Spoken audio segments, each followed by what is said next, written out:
I appreciate it. Thank you, Madam Mayor. Thank you. On behalf of all the Big 13 mayors, thank you for your stewardship and leadership, taking over the reins as president of the organization. We just had a very, I thought, honest, forthright, spirited meeting just a week or two ago, talking about the good work that you're doing, many mayors all across the state of California, and the imperative and importance that we continue this partnership, but with the kind of expectations that need to be set going forward in terms of accountability and driving that accountability along the lines of what you're doing. I know locally, we expect to see that being done all across the state of California.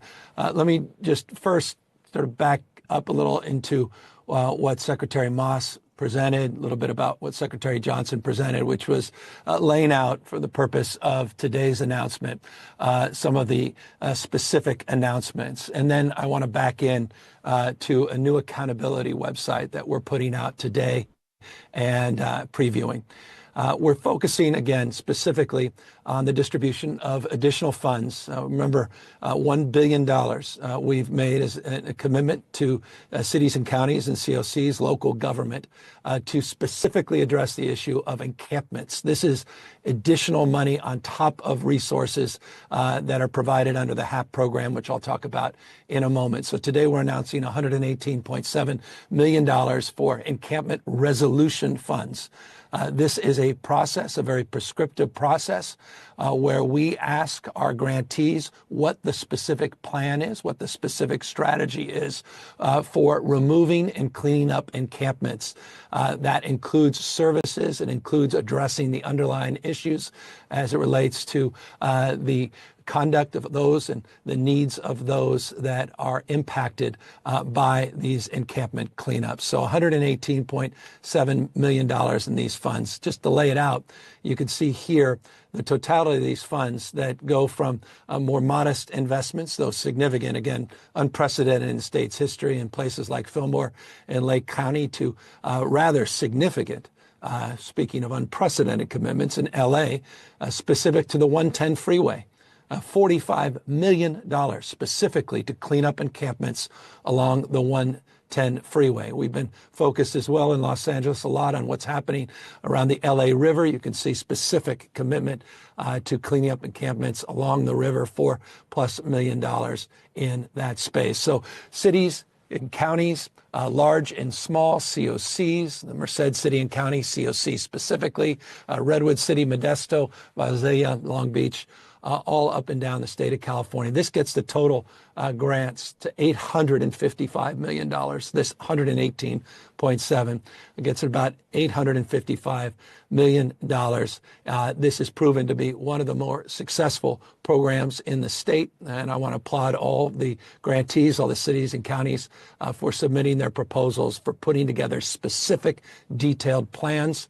So these dollars aren't just about cleaning up encampments. Again, they're called encampment resolution grants. It's about resolving the underlying issues that led to the encampment in the first place. Speaking of accountability and speaking of additional funding sources, we have remaining funds from a previous distribution of $1 billion related to our HAP program. This is our program that provides broad discretion, though more on that in a moment. We're going to limit some of that discretion, but in the past, broad discretion for cities, counties, and COCs. A few years ago, we started tightening up that distribution of funds. As a consequence, in the last round of funding, there was a remaining $42 million that was not distributed. And that was not distributed because we were not satisfied at the state level that the applications were complete, and we warranted more two-way conversations. We wanted more discussion with our partners, making sure that these dollars would be more accountable, or at least the distribution of these dollars, that we would have more assurance of the accountability. So we're providing today the distribution of those funds, a significant portion of the 42 million coming in the Orange County region. As you can see here, 34 million, 34.6 to be exact. City of Anaheim, a big beneficiary of a lot of these funds. In addition, addition to smaller counties from Nevada, Colusa, Glenn, Trinity, you'll see Butte, obviously El Dorado County, all recipients now of the HAP 5 funds. But the big announcement today is the $760 million in the new round 6 funds. This $760 million is the formula money out of that $1 billion. And this year's funds come with significantly more strings attached.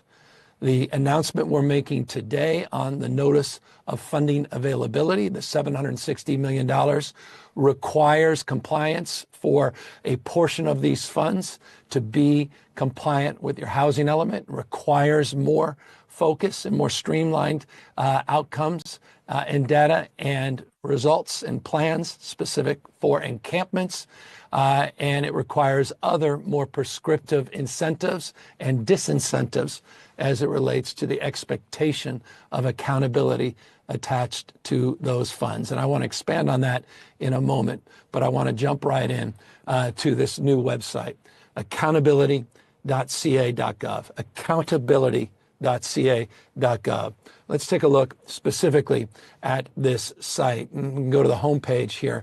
You can see some basic information that is an aggregated site that basically provides basic information about what's happening or not happening in cities and counties all throughout the state of California. Let's just jump right in to 3 specific examples. We target our focus on this accountability website to the 58 counties in the state. And you can see here, you can go by alphabetical order, Alameda County, Alpine, or you can go by population. Unsurprisingly, if you went by population, you would jump right into LA County. And there's 3 areas of focus on housing, homelessness, and behavioral health. And you'll see on this accountability site the specific metrics now that we have green and red signifying success or alignment with state laws and goals, and areas where we have weakness and areas that need to be addressed. On the housing plans, simple. Is the county, LA County as an example here, are they compliant with state housing standards? In the case of LA County, they are. However, within the county, there are cities that have plans that are out of compliance. And you can see the list of those cities in Hidden Hills and Compton and Commerce, and we're working aggressively with those cities to bring them into compliance. You'll see the pro-housing jurisdiction. Again, carrots and sticks as it relates to those jurisdictions that are leading, like Long Beach, LA City proper, Santa Monica, City of West Hollywood, and others. On construction, specific to the issue of housing, how many housing units have been permitted and how many housing units have actually been complete. Again, basic information, but now aggregated information that could be made available so people have the opportunity to review. You can see further here progress towards those housing goals. We have these cycles. We refer to the RENA permitting cycle. Each county, well, not each county, but many counties run on different cycles in terms of the exact dates, but you can see specific to LA County, what's the progress? The question, what's the progress towards the housing goal? How are they doing on that 8-year cycle on the RENA? How are they doing specifically for very low-income housing, low-income housing, moderate-income housing, and above moderate housing? So you can see the areas, the gaps, areas of weaknesses, areas of strengths. So that's specific to housing. You can go back and now click on homelessness. And this is important. How do we do in the latest point in time count? How did the cities, how did the counties do as it relates to number of shelter beds? How did they do with unsheltered versus total number of people that are experiencing homelessness? You can see here progress, the green representing progress in LA County, a decline in unsheltered population of 5.3%. They saw an increase in the total number of beds last year of 7.6%. And the number of people experiencing homelessness overall declined. Again, the focus of a lot of our efforts on the unsheltered population, you saw even more progress. As it relates to the homeless housing and prevention dollars, the HAP funding, that we are announcing today, the $760 million, specifically as it relates to their awards over the last many years. You can see the dollar figures to the specific, to specifically the county, not the city in this case, to the county, how much was obligated to the right there, how much was actually spent. A baseline question that all of us should have access to in an easy and understandable platform like this. How many people have been housed? How many people have been connected to services? And again, on encampments, specifically, how do we do on encampments? What has been obligated, what has been spent? It's the question I ask as governor. It's a question all of us should ask as taxpayers. If you've got money, are you spending that money? Is that money being wisely spent? What are the outcomes? How many people housed? How many people connected? I'll go back here and go back to other counties just to be fair. This is not an LA specific thing. You can scroll down, for example, just in the San Diego region, maybe just go to San Diego County and see how they're doing on some of these things. Back to issue of homelessness, just as a compare and contrast. You can see San Diego County struggling a little bit more. By contrast, last year, you can see the red in this case. Their unsheltered population going up, their number of shelter beds going down, total number of people experiencing homelessness going up. Again, gaps as it relates to money the state has provided and money that has been spent. Number of people housed, again, familiar information. So this is, again, every county has this tracking. Every county has this platform and this site, and that includes the three-legged stool. Go to behavioral health. As the Secretary was saying, you can see now on this behavioral health site, Care Court. Did you implement Care Court? Now, of course, everyone has a responsibility to implement it, but we're going to call out outliers. Have you gone forward and moved forward on your SB 43, on your conservatorship? You don't have to wait till January 2026. That's the legal obligation under the conservatorship reform. But to their credit, San Diego County is moving forward on conservatorship reform. And how are they doing as it relates to what Secretary Johnson referenced, this sort of, smash mouth full service partnership for those with complex needs, those that need more intensive services, those that we would describe as the most challenging as it relates to those struggling with mental health, substance abuse, broadly speaking, behavioral health issues. How many people are actually being served? And so that's a top line. Go back to the homepage here of this new accountability website.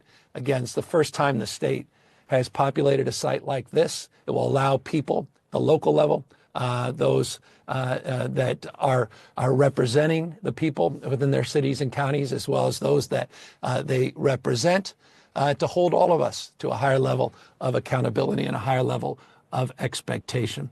So the $760 million that we're announcing today, now again will be populated, and once those NOFAs, those dollars go out and those programs are funded, there's a cap and resolution grants, they'll be populated on this site.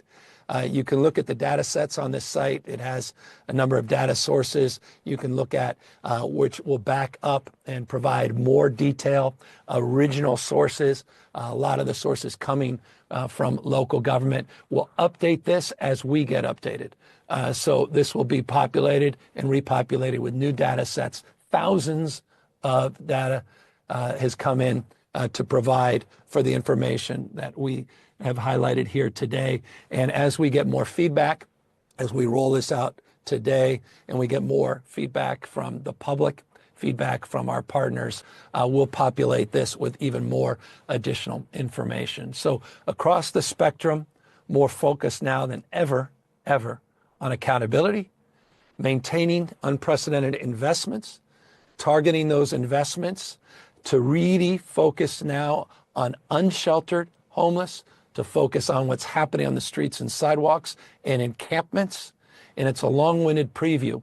While it's true the January budget that I submitted did not have additional HAP funding, these dollars from the last round, as we're in the current fiscal year, now going out with more strings attached, I was very clear with the big city mayors, and I was very grateful for the dialogue, that we're going to be even more prescriptive and more aggressive if the legislature supports additional funding to the cities and counties. Without more focus on encampments, without more focus on unsheltered homeless, I am not inclined to continue to support the funding to the cities and counties. We need to see results. And I think the last thing anyone wants to see is presentations like this from elected officials. They just want to see their streets and sidewalks cleaned up. They want to feel safe again. They want to know that their tax dollars are being well and wisely invested. And they want to have access to basic information to hold us to a higher level of accountability, thus the accountability.ca.gov website that we're putting out here today. I just want to thank not just the big city mayors, but all our county partners.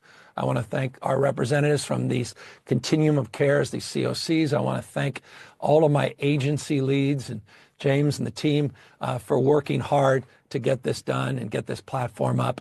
I've been very excited. We've been working on this for many, many months, and very excited to be able to share it now more publicly. And again, with the recognition this is an iterative process, and we'll continue to update this tool. And we want to make sure this is a dynamic tool, and it actually adds value, gives people meaning, gives them a little more sense of confidence that good things are happening at the local level, but not everywhere. And why we're calling out those, this is calling balls and strikes. And if we see that red, we got to call you out. And that's the final thing I'm going to say. If there's more money, if we do align with the legislature in terms of supporting additional funding as it relates to having a housing element, as it relates to a focus on unsheltered and a disproportionately even more aggressive focus on encampments, we also have to have a clawback provision. If we continue to see red, we just can't fund red, because that's funding failure. And I think in the conversations I've had with the mayors, they get that. They're being held to that same higher level of expectation. The state should do so as well, and I'm assured our federal partners will be doing that to us at the state level. So we want to drive accountability down and again, down to the most important level. And that's where the federal and state vision is ultimately realized at the local level. With that, we're here, all of us, to answer any questions. And again, gratitude to our two outstanding secretaries that work so hard to get these resources up and available, and will do the kind of vetting of these applications that taxpayers deserve, and now with this website, aiding the taxpayers and the public so they can be participatory with more information than they have in that accountability going forward. With that, again, happy to answer any questions. If you're a member of the media and you would like to ask a question, please click the raise hand icon at the bottom of your screen and then unmute yourself when called upon. Again, if you're a member of the media and you would like to ask a question, please click the raise hand icon at the bottom of the screen. Alex Michelson with Fox 11 Los Angeles, you are first in the queue. Please unmute yourself. Hi, Governor. Can you hear me? Perfectly. Okay. Thank you very much. Obviously, you know, there's a lot of skepticism when it comes to homelessness spending. This is all about accountability. It's a lot of information out there. But I'm curious more specifically, what do you do with this information? And at what point when you see red, do you say it's time to pull back? How are you using this as an actual tool to hold localities accountable? That's why I didn't put $1 in the January budget. And made it crystal clear to legislative leadership, and made it clear to the mayors in the conversation we had. Again, a very honest conversation, tough conversation just a few weeks ago, that I'm not inclined to fund on behalf of the taxpayers of this state another $1 unless we have clawback provisions, unless we see results. We want to see results. We have to address unsheltered homelessness, encampments, and tents. We have been too permissive as it relates to encampments and tents. We need them cleaned up. We're providing unprecedented support. Now we need to see unprecedented results. If we don't, we're not going to continue to fund the excuses, not going to continue to fund failure. Our next question goes to Lindsay Holden at Politico. Lindsay, please unmute yourself. Hi, Governor. Thank you for doing this. Can you talk a little bit more specifically about what cities, counties will be required to do in terms of encampments? You kind of alluded to that, but I'm just curious specifically, what are the new strings? My desire, it's not mine, I think it's the public's. I think I'm representing the feelings of the public, spending as much time specifically on the issue of encampments and individually out there cleaning up encampments across this state. People want to see their sidewalks taken back.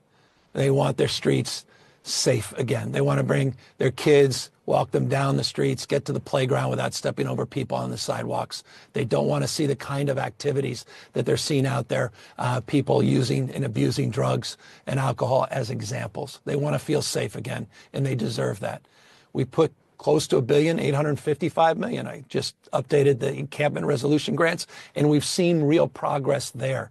Thousands and thousands of encampments have been cleaned up, and hundreds of people have gotten permanent shelter. Thousands more have gotten touch points into services, and I want to see more of that. I want to see less of miscellaneous line items of support that we've seen traditionally in the HAP program. I want more specific outcome-based criteria if we go forward with additional HAP funding, specifically for encampments to build off the encampment resolution grants and to focus on unsheltered homeless as a top priority. We made some progress in the last few years on unsheltered homeless. You've seen a lot of green in a lot of cities across the state.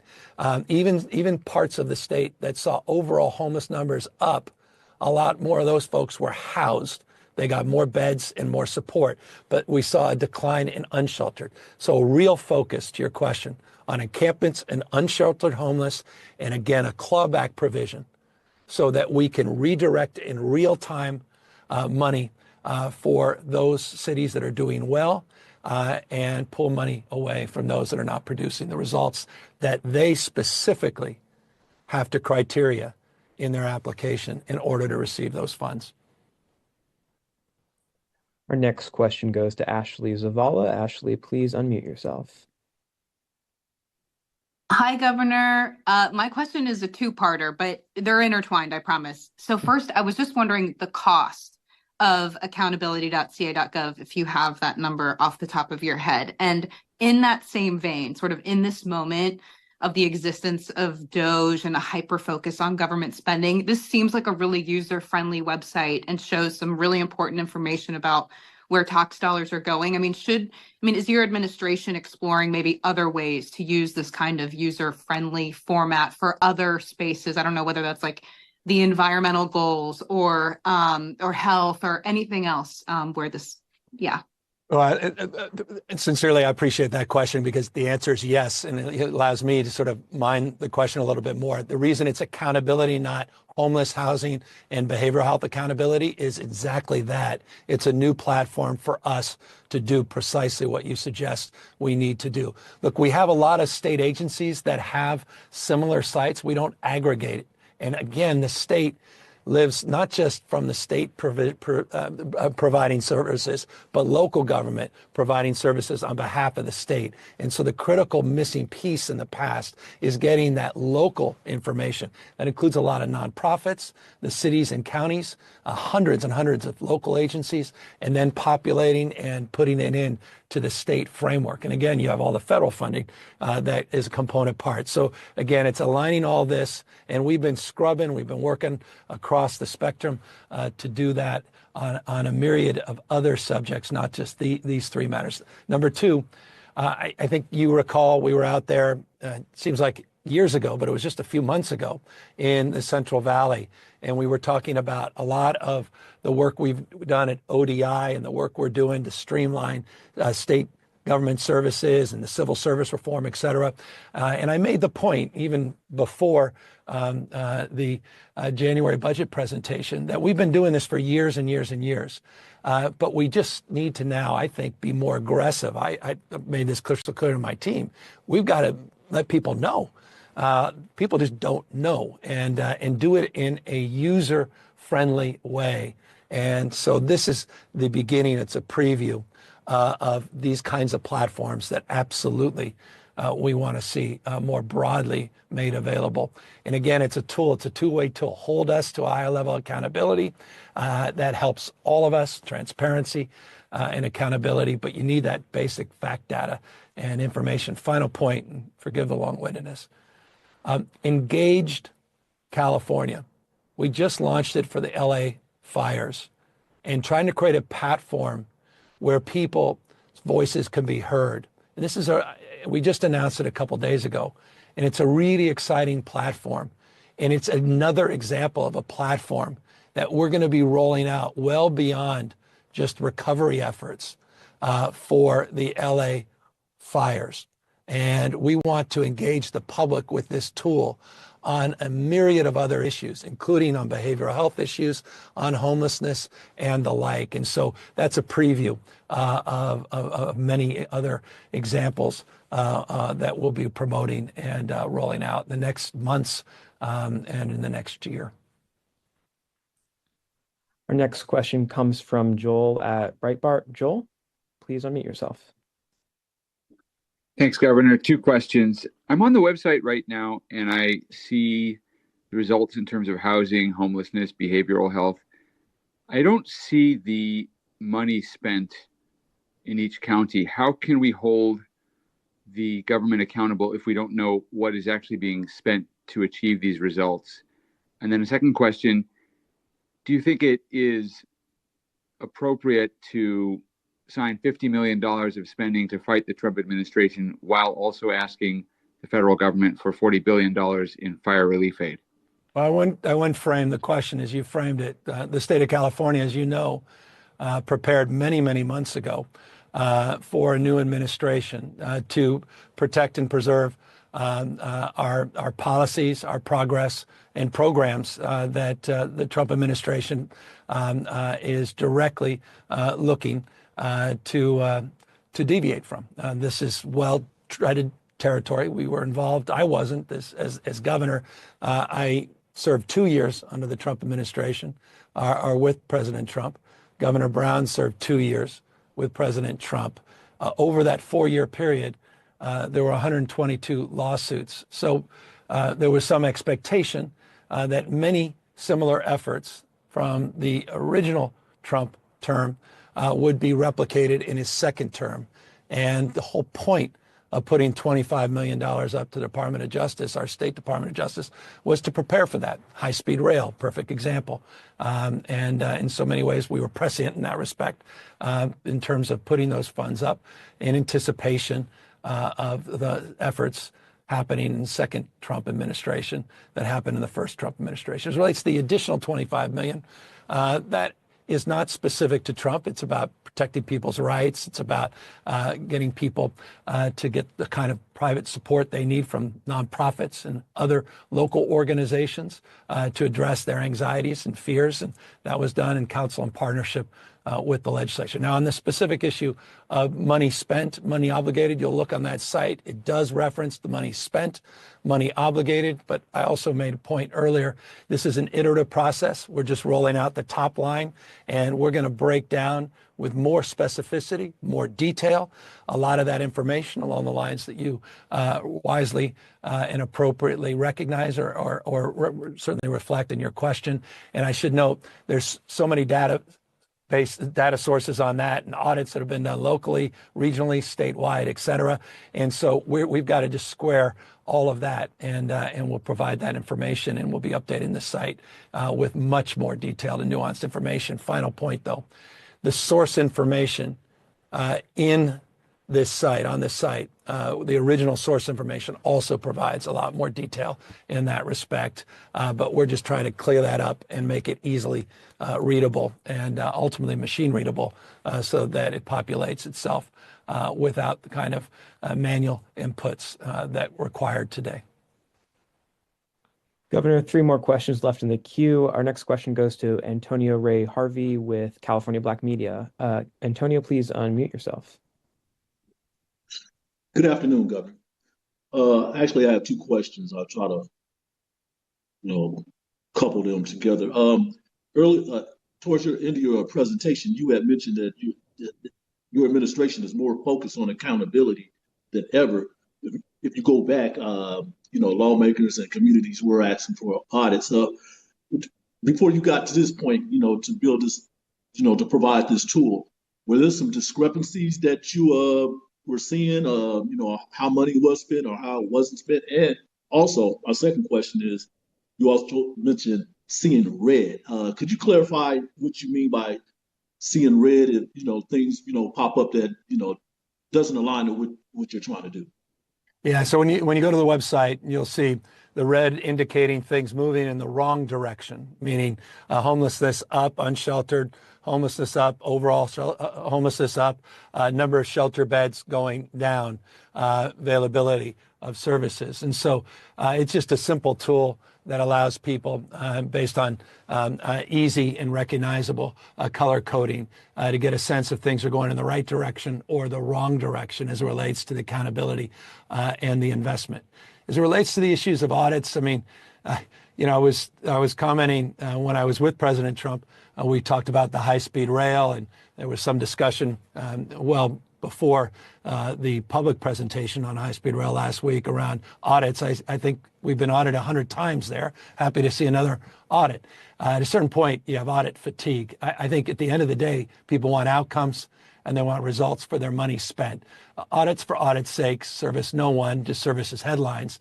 What people want is problems solved, and they want to see it. They want to believe it. They don't want to hear it, and they don't want to hear excuses and rhetoric. So I think that's really the spirit, and the spirit of your questions, the spirit of my response of what we're trying to resolve here, with no problem with audits. But really the tool here is about interactivity. It's about transparency. It's about a simple, we're not trying to overly complicate it, a simple tool for people to begin to understand if things are moving in the right or wrong direction, if they believe their own eyes or they don't. And our second to last question goes to Angela Hart with KFF News. Angela, please unmute yourself. Governor, thank you for taking questions, and thank you for, actually, this website seems to be very helpful. Two-parter for you. First, on the funding, I just want to make sure that this is correct. We have a story running tomorrow, so want to make sure it's accurate. On the round 6, 760 million HAP funding, that's from the previously allocated budget funding of $1 billion. In terms of the newly proposed funding in your budget, that is the 118.7 million in encampment resolution funds. That's my first question. You also showed a slide pointedly from the progress Los Angeles County has made in reducing homelessness. Kind of a remarkable progress, actually, given even a smaller increase in unsheltered in the state and an 18% increase nationwide. There's palpable fear by state officials and local officials across Los Angeles that given the wildfires, that progress is really going to be unwound. And there's a wholehearted call for greater state funding to stave off some of those feared increases, kind of just like really celebrating that progress. So what say you to those officials who say in order to preserve the important progress, meaningful progress that LA has made, state really needs to pony up here on more state funding? Well, we've provided unprecedented support, and so that would be my first response. Number two, we're here to continue to support all cities and counties, including notably LA, and impacts obviously this fires will have on their recovery and more broadly their progress in this space. But again, we're going to tighten up the accountability measures for every county, not just for Los Angeles County, Los Angeles cities, and the dozens of cities within the county. So we're continuing to work on that with the big cities mayors, with the legislative leaders, and we're hopeful that we can land on an agreement. If we can't, again, I'm not inclined to continue the level of support we've seen in the past without strengthening even further, despite a lot of progress on accountability and putting strings attached. I want to see even more. Now, it's specific to your question on the HAP funding. You're right. That's the current fiscal year that was just approved a number of months ago, the 760 million. This is the notice of funds that are going out with the additional criteria along the lines of the accountability that I speak to as it relates to housing element compliance for a portion of these dollars and other reporting requirements. But as it relates to the encampments, that's from existing funds, part of that overall $1 billion commitment, that multi-year commitment, of which this 118.7 would bring it up to 855 million of that 1 billion that would have been announced and advanced to our cities and counties and CAC partners. So that is existing money along the lines of the 760 million itself. Any additional money will be done in negotiation with the legislature, and again, along the parameters of the framework of accountability that we've described today. So I appreciate everybody taking the time. Thanks for taking a look at this site. Again, it's an iterative process, as I said in the presentation in the outset. It's something that we hope will be significantly improved over the course of weeks, months, and years. And to Ashley's, I think, thoughtful question, we love to see it expanded across a spectrum of other agencies and departments to drive more transparency and accountability to all state government. We'll continue in that process.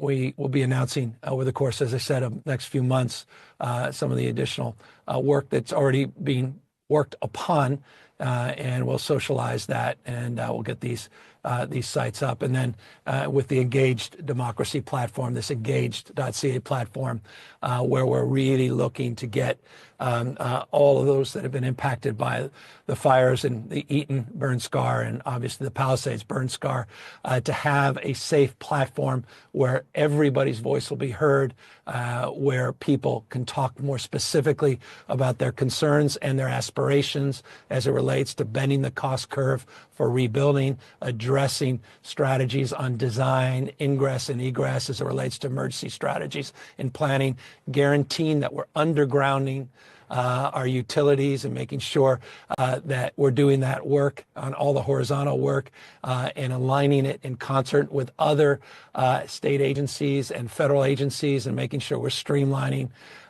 the short-term debris removal as we move from phase 1 in the hazardous debris removal now into the formal phase 2 process. Again, it's been concurrent, but now almost exclusively into that phase 2 progress. Again, all of this and all of what we're announcing here today is about creating two-way conversations and about engaging more people in more ways, more days with their government, and holding us to a higher level of accountability and responsiveness in return to the tax dollars that we're distributing.